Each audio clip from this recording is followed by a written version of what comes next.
قوم پوری دین سے دور, قوم کو خطبے دینے والے علم دور دور تک ان کے پاس موجود نہیں ہے کہ خطبے کیا دیے جائیں.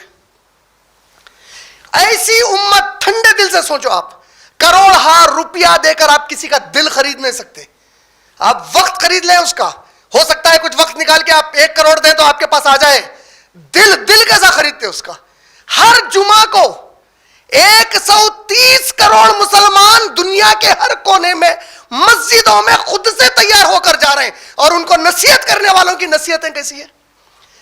کئی خطبے ایسے جس میں ایک قرآن کی آیت نہیں پڑھی جاتی, کئی خطبے ایسے جس میں اللہ کی کتاب بیان ہی نہیں کی جاتی. اور نبی کا پورا خطبہ کیا ہے ہر جمعے کا؟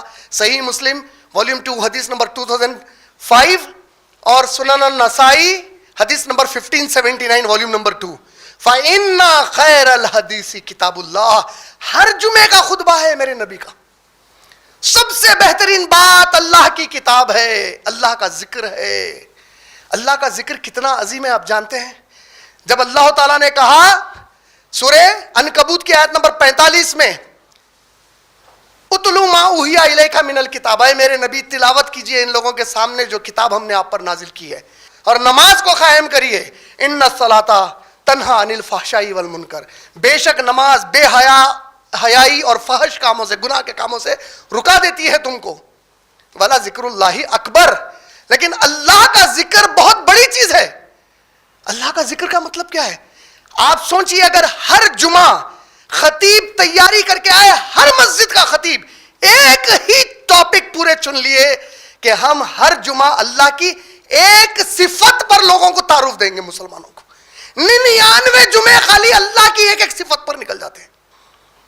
پھر میرے نبی کی پوری سیرت, ہر صفت کو بیان کرتے ہوئے میرے نبی کے اس سیرت کے وہ واقعات پیش کرو جو نبی اس صفت کو پکار کر اللہ کو پکارا کرتے تھے. اور پھر دنیا کے حالات, آج عوام کو معلوم ہی نہیں ہے کہ سود کتنی بڑی لعنت ہے.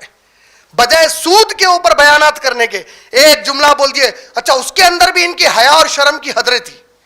اللہ کے نبی صلی اللہ علیہ وسلم ماں کے زنا کا ذکر کر رہے ہیں, ماں کے ساتھ بری حرکت کرے جیسا. عام نوجوان کو کیا سمجھ میں آیا بری حرکت بولا تھا؟ تو نبی سے زیادہ حیادار ہو گیا, اور صرف حدیثیں بیان کرتے, قرآن نہیں. قرآن کی اہمیت ہی کم ہو گئی پوری. اور نبی قرآن کی فَإِنَّ خَيْرَ الْحَدِيثِ کتاب اللہ, سب سے بہترین بات اللہ کی کتاب ہے, اور اس کتاب کو سمجھانے کے لیے سیرت ہے. لیکن تم تو کتاب کا ذکر ہی نہیں کر رہے. تمہارے بیانوں میں آج یہ مجھے عالم مانو مافیا جو ٹھہرا ہوا ہے, میرے سے پوچھو جو پوچھنا ہے, عالموں سے پوچھو, ہمارے علاوہ کس سے بھی مت پوچھو. چلو ہم جاننا چاہ رہے ہیں, ایک لسٹ دو ہم کو, بتاؤ کرپٹو کرنسی کے بارے میں تم کیا بتا سکتے ہیں آج ہمارے کو؟ کتنوں کے پاس اس کے معلومات ہے بتاؤ. آج اگر یہ عوام جا کے پوچھی ان کو کہ کرپٹو کرنسی میں انویسٹ کرنا نہیں کرنا, ان کو کرپٹو کرنسی کے بارے میں کچھ بھی نہیں معلوم ہے. ان کو مارکیٹ کے شیئر کے بارے میں نہیں معلوم, شیئر مارکیٹ کے بارے میں, اسٹاک ایکسچینج کے بارے میں نہیں معلوم, ان کو کنونشنل بینکنگ نہیں معلوم. مال اسی کے لیے تو ساری دنیا زندہ ہے آج. یہ وہ حصہ ہے جس پہ انسان کی زندگی چلتی. مسلمان کے لیے مال فتنہ ہے بول رہے محمد صلی اللہ علیہ وسلم. اتنے بڑے فتنے کے بارے میں خطبوں میں تعلیم نہیں دی جاتی. آج عوام کو طہارت کے مسئلے نہیں معلوم ہے, آج عوام کو نبی کی سیرت نہیں معلوم ہے, آج عوام کے اندر زنا کے بارے میں شعور نہیں ہے, موسیقی کے بارے میں شعور نہیں ہے, کس طرح کھیل کود کریں اس کا شعور نہیں ہے, وقت کیسا گزارنے کا شعور نہیں ہے. آج کی انڈین ایکسپریس کی سنڈے کا جو اسپیشل ایڈیشن آتا ہے اس کے فرسٹ پیج کی رپورٹ کیا جانتے ہیں ہم؟ 66% of generation Z. Generation Z کس کو بولتے ہیں؟ جنریشن زیڈ وہ لوگ ہیں جو 1992 کے بعد پیدا ہوئے.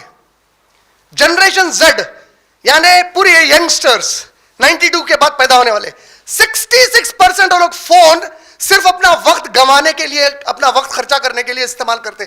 اس میں کتنے مسلمان ملوث ہیں آج ہمارے گھروں کی بیٹیاں جو غیروں کے ساتھ جا رہے ہیں, یہی تو وہ فون کا کمال ہے. کتنے خطبے ہیں جو اس کے اوپر, ارے تم اگر یہ بولو گے تو کون نوجوان آج تمہارے سے سنے گا؟ فون مت استعمال کیجئے, آنکھوں کا زنا ہوتا, پیروں کا. ارے کچھ کوریلیٹ کرو ان سے چیزوں کو, حالات بتاؤ, ابھارو, ان کی ذمہ داری بتاؤ. تم تو نوجوانوں کو دور کرتے اپنے سے. تمہارے پاس خطبے صرف اپنی انا منانے کے. میں خطیب اردو استعمال کریں گے تو وہ استعمال کریں گے جو کتابی اردو ہے, ایک عام آدمی کو سمجھ میں نہیں آتی کہ کیا بولنا چاہ رہے ہیں. ایک گروہ ہے جو عقائد سب سے پہلے، بے شک عقیدے سے بڑھ کر کوئی چیز نہیں ہے، لیکن عقیدہ پورا اسلام نہیں ہے. قرآن پڑھ کر سناؤ، قرآن سمجھاؤ. تم کس کو خوش کرنے نکلے اللہ کو چھوڑ کر؟ خطیبوں کی وہ کیفیت ختم ہو گئی، خطبے کی اہمیتیں کیوں ختم؟ کیوں نوجوان نہیں آ رہے بیان سننے کے لیے؟ کیونکہ نوجوانوں کو کچھ سمجھ میں نہیں آ رہا انہوں کیا بول رہے ہیں.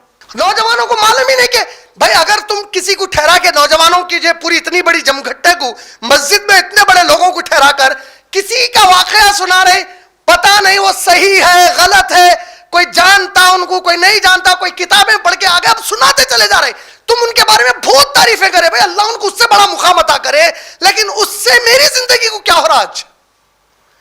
آج میرے مسائل، اگر میں جو ہے کوئی بزنس کرتا ہوں تو میرے ڈیلنگز میں مجھے کیا تربیت ملی آج خطبے سے؟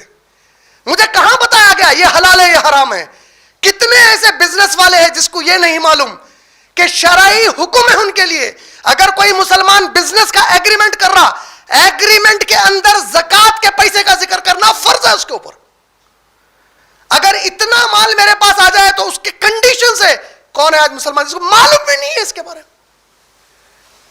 تمہارے تو پورے ایگریمنٹس غیروں کی طرح بنتے ہیں، تمہارے کانٹریکٹ میں وہ کنڈیشن زکوٰۃ والا ہی نہیں، فطرے والا کنڈیشن نہیں ہے. زکوٰۃ کے مسائل نہیں معلوم قوم کو. سب سے بڑی بات طہارت کے مسائل نہیں معلوم. کتنے ایسے نوجوان ہوں گے جو جمعے کو آ رہے ہیں اور ان کی طہارت ہی نہیں ہے، اصل میں صرف پانی نہا کر آ گئے شاور کے نیچے.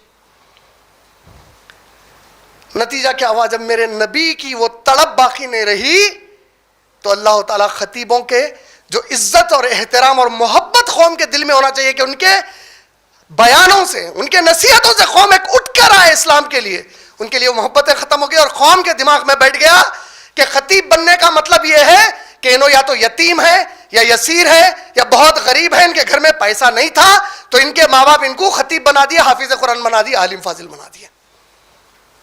یہ تو عام بات، چاہے بری لگے، کل ہو سکتا مجھے کوئی گالیاں دے، کوئی ہو سکتا میرے خلاف فتوا دے. تم فتوا دینے سے میں نہ کافر ہوتا ہوں نہ میں مسلمان رہتا ہوں، تمہارے فتوے سے کچھ نہیں ہونے والا ہے. لیکن تم سدھرو، خطیبوں سدھرو. آج تم آج ذمہ دار ہو. تم کو کیا معلوم ہے کتنے لوگ جانتے ہیں آن این ایوریج انگلش کے اندر لگ بھگ صرف ہندوستان کے اندر بتا رہا ہوں میں 3 سے 4 کتابیں ریلیٹڈ ٹو اسلام یا مسلمس لکھی جاتی ہیں on an average every week.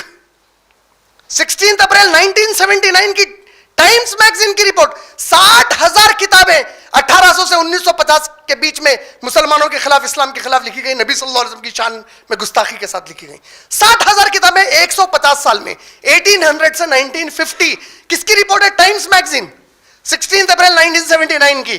آپ کیلکولیٹ کریے، ہر روز 1 سے زیادہ کتاب اسلام پر لکھی گئی. ان کتابوں کو پڑھ کر آج پورے ویسٹ ورلڈ جو ہے، ویسٹرن ورلڈ اسلام کو سمجھا ہے. ہم میں سے کتنے ہیں جو ان تک قرآن لے کے پہنچے ہیں؟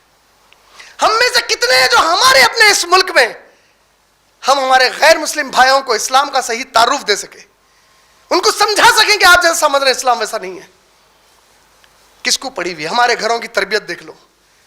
کیونکہ خطیب جس نصیحت کے لیے ٹھہرائے گئے وہ نصیحتیں نہیں کر رہے ہیں ہمارے پاس.